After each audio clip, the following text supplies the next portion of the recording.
Welcome back, everybody. My name is Outsidious and welcome to another action figure review. Today we're going to be looking at the Masters of the Universe Superglow by Mattel. Now, I have never seen the Masters of the Universe series.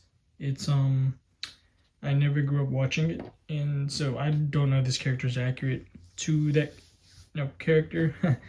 But I did see it at my local Walmart, and I had heard that Mattel's making figures, so I was like, I might as well jump into that, see how they're doing, and just to kind of show off for the people, for the fans out there, this figure, maybe they want him.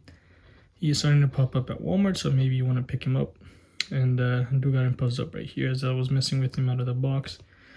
But the main reason that I picked him up was because the box had said that it has deluxe articulation. And I just thought, wow, I gotta see that for myself. So I decided to pick him up. And I've been messing around with him, and I do gotta say, it's not completely deluxe. It's gonna be definitely better than most Marvel Legends for sure, but I do think it is limited in some areas, which we'll get to in a second. But just looking at this guy, he does have a cloth cape. It is not wired, and it is mostly see-through. He does have this like staff spear thingy, which I had him posed up with, which I can remove here. Actually, in a second. But you can see he is sort of like a dead soldier or king. I'm not really sure. Could be a leader for all I know.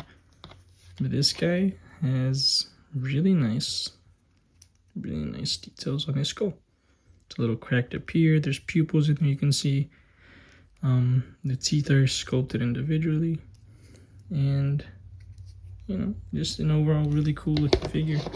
Like I said, I don't know how accurate he is to the source material, but other than that, this guy looks pretty cool. And I do not have much to complain on. I mean, I have no idea what this guy's based off of. I just think it's a really cool looking action figure. But moving on from that, let's go over to the articulation. Moving on to accessories, of course, starting off with the most obvious one.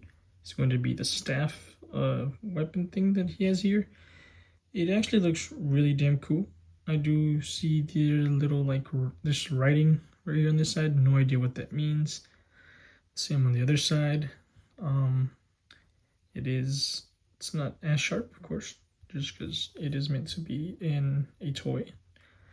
But it still looks pretty damn good. Sharp enough that I might cut, whatever scenarios you're putting him in.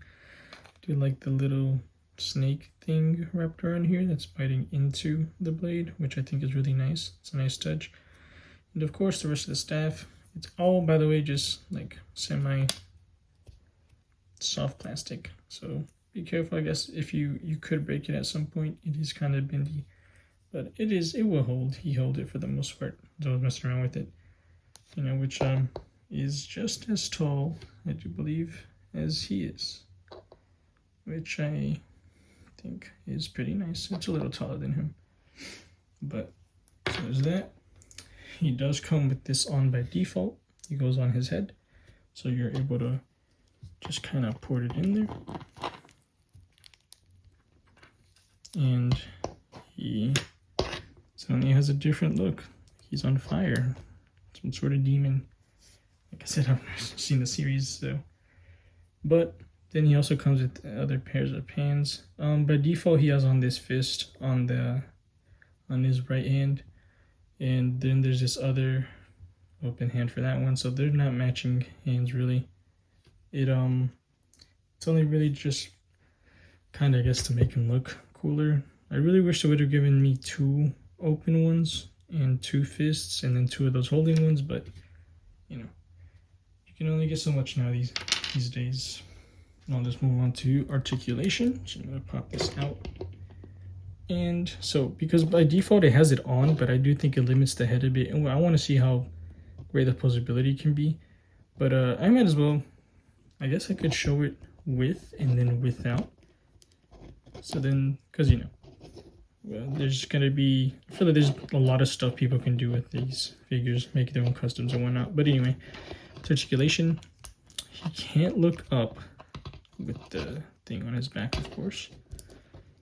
But with the fire on, he can look side to side somewhat. It'll take it with him. And can't look down at all, of course. I do think because of the shoulder pieces here, he's not going to be able to lift his arm much, but I'll remove it when I can. So right now this is just as far as it'll go. There is a bicep swivel, by the way, as well as a sort of double joint that can't go in all the way because of, oh, my camera won't focus, apologize, because of this you know, arm piece, so it won't bend in all the way, fortunately. And do be careful so that you don't break the figure. There is, of course, wrist movement, and it does go up and down as well. For the torso, there is side to side swivel. You can crunch forward and back just a tiny bit. This is how it looks like backwards, much as it goes. Forward, that's as far as it goes. And for ab crunch, there is no ab crunch. It will not bend forward. That's as much as you're gonna get. But it does rotate, and it swivels side to side. Actually, maybe a little bit. Kind of see it there. And before I forget, the arms can go up somewhat. Maybe you can get like a sort of, actually no, of course there's not going to be any cross section, not with this guy. But moving on to the legs, I tried messing around with this one. Like I said, maybe there's a lot of stuff that hinders it. Maybe it's all this plastic clothing, but I'm not really sure. I genuinely think that's just how far it goes. So it goes up this much. The legs are double jointed, which can go in pretty nicely right there. There is no thigh swivel. Oh. No, there is no thigh swivel.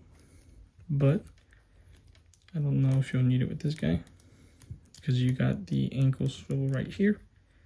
Of course, there's going to be the foot that can go up and down, and maybe stick it. Yep, you would have bended it inward like that, so it would have helped us a lot with the ankle swivel. There is no toe hinge, and of course kick out about that far. Can't do a full split, but not really sure how mobile this guy is, so I don't think that he needs it. But let's see what happens if you were to remove these items.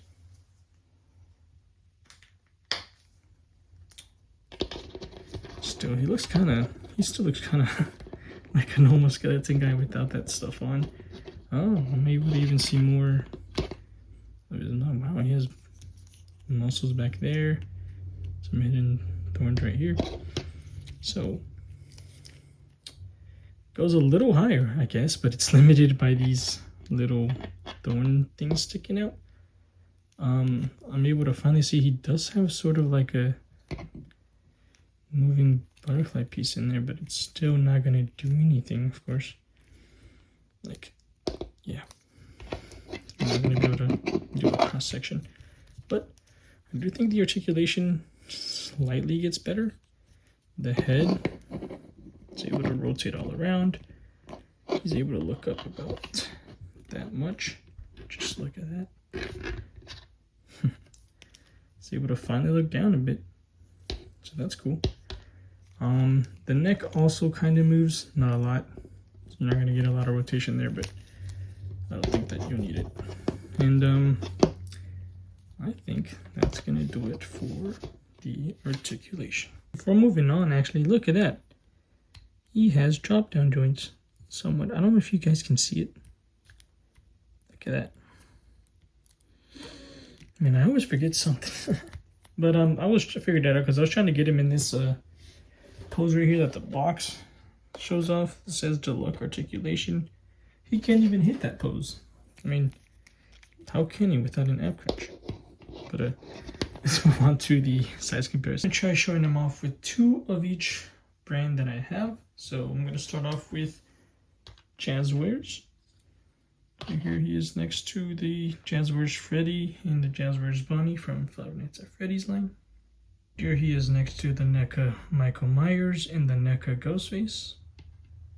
He is next to the Gamerverse Marvel Legends Venom and the Punisher. You can see the Venom's a little taller there. The McFarlane Doomslayer and the McFarlane Superman. He is next to the Jada Toys Mega Man and the Jada Toys E Honda. Let me know if you guys want a review on this guy. I just picked him up yesterday, and he's pretty cool. SH Figuarts Akaza and the SH Figuarts New Goku. He stands next to the reissued Revoltech Izuku Midoriya and the Revoltech Mickey Mouse. I also just got this guy a few days ago, and he's really cool. But not least, here he's next to the Blockies Thor from Infinity War and the Blockies Marvel Rivals Venom. Overall, I think this figure is actually pretty decent. Of course, the articulation isn't on par with other figures like Jada Toys and Marvel Legends. Well, it's better than Marvel Legends, definitely, but, you know, Jada Toys definitely kills it in the articulation category. But other than that, looks, it's pretty cool. I mean, this guy's pretty fun. No clue what he is or where he's, exactly what his character is, but I am having a lot of fun posing him around with other figures and whatnot. Of course, I would have liked some matching hands, maybe a different alternate laughing faceplate or something. I don't really know. But let me know what you guys thought of this. Are you guys going to plan to pick him up? Mattel seems to be making a huge comeback, and I'm all here for it. So I'll see what else they make. But thank you for watching, and I'll see you guys in the next review. Bye.